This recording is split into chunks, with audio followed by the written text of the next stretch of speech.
The Battle of the Teutoburg Forest, 9 AD, Rome's greatest defeat.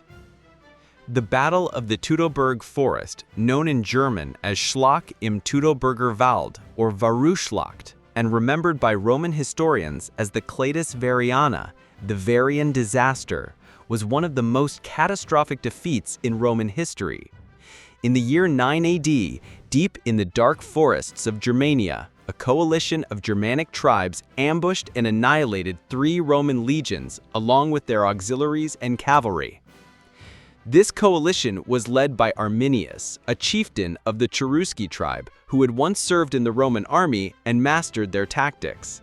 He lured the Roman commander Publius Quinctilius Varus into the treacherous forests under the pretense of suppressing a revolt, only to unleash a devastating trap. The defeat not only destroyed Rome's immediate ambitions to conquer Germania east of the Rhine, but also reshaped the map of Europe for centuries to come. Ancient historians and modern scholars alike regard the battle as Rome's greatest military disaster, a decisive turning point in world history, and a defining moment in the struggle between empire and freedom. Background: Rome's ambition in Germania. By the beginning of the 1st century AD, Rome was at the height of its power. Under Emperor Augustus, the legions had conquered Gaul, Hispania, Egypt, and the Balkans.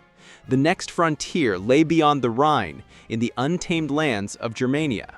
Here, dozens of tribes lived in small chiefdoms: the Cherusci, Bructeri, Chatti, Marzi, and others. Some of these tribes allied with Rome, providing auxiliaries and accepting Roman citizenship. Yet many resented Roman interference, especially the imposition of heavy taxes and harsh governance by Varus, the Roman governor. Arminius was no ordinary tribal leader. As a youth, he had been taken to Rome as a political hostage, educated in Roman ways and trained as an officer in the Roman auxiliary cavalry. He earned citizenship and equestrian rank, mastering Roman discipline and strategy. But beneath his Roman veneer, Arminius never forgot his heritage. Witnessing Varus's arrogance and oppressive taxation, he saw an opportunity.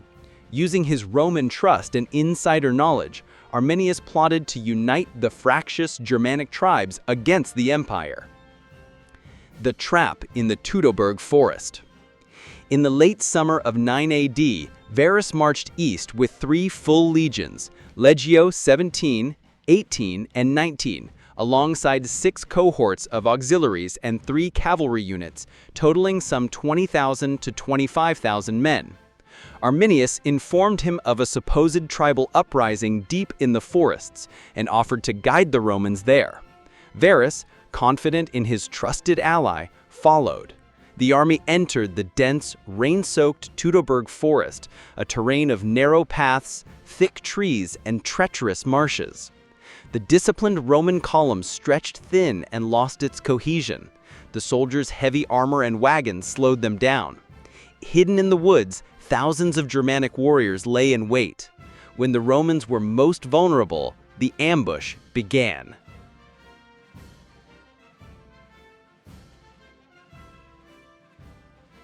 The battle.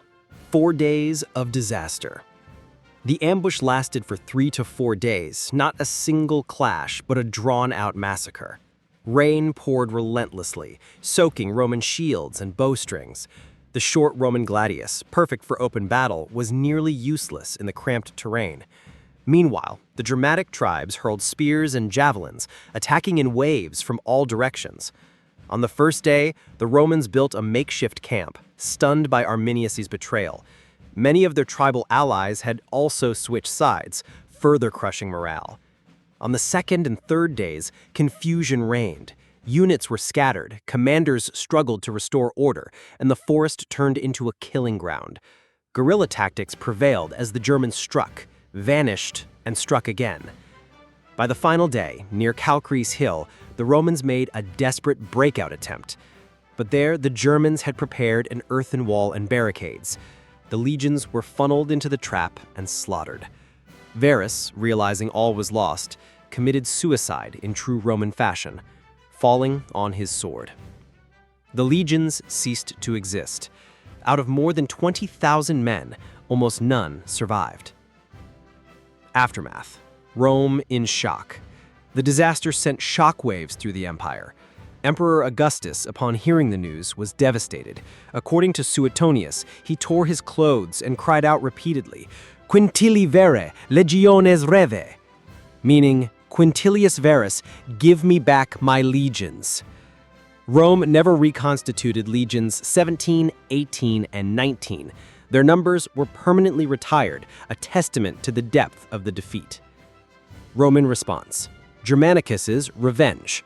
Rome could not ignore the loss. Years later, Augustus's successor, Tiberius, sent his nephew Germanicus to avenge the disaster.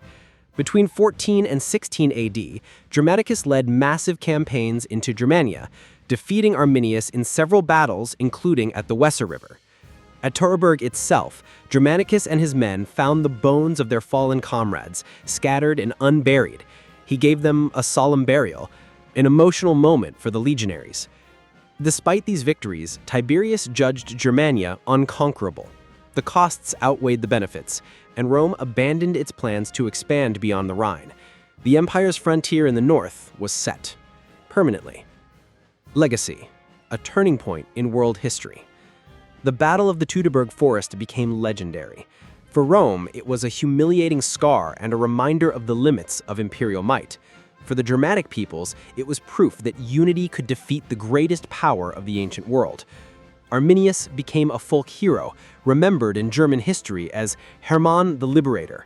In the 19th century, he was celebrated as a symbol of German nationalism, immortalized in the massive Hermannsdenkmal monument near Detmold. Historians argued that this battle shaped Europe's destiny. Had Rome conquered Germania, Latin culture and language might have spread far deeper into Central Europe. Instead, the Rhine remained the cultural divide between Roman Latin Europe and Germanic Europe. The echoes of that division would influence the continent for millennia. Conclusion. The Battle of the Teutoburg Forest was more than a military defeat. It was a civilizational turning point. Arminius, once a Roman soldier, used Roman tactics to outwit and destroy the empire's pride. Varus's arrogance and Augustus's ambitions met their end in the rain-soaked woods of Germania. For Rome, Teutoburg was a nightmare that scarred the empire.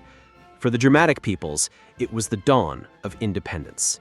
And for history, it was a reminder that even the mightiest empire can be humbled by cunning, terrain, and the will to resist.